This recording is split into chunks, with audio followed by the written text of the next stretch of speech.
మనుషులు ఉంటాము, ఇక్కడ వచ్చి ఆవులు ఉంటాయి కదా. ఇక్కడ ఎవరుంది? ఇక్కడేముంది? పిచ్చుక గూడు. పిచ్చుక గూడు. దీంట్లో కాకులు పిచ్చుకలు ఇట్లా గూళ్ళు కట్టుకుంటాయి అనమాట.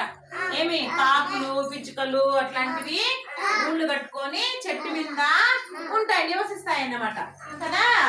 ఇది మన విశ్వము. Very good. ఓకేనా?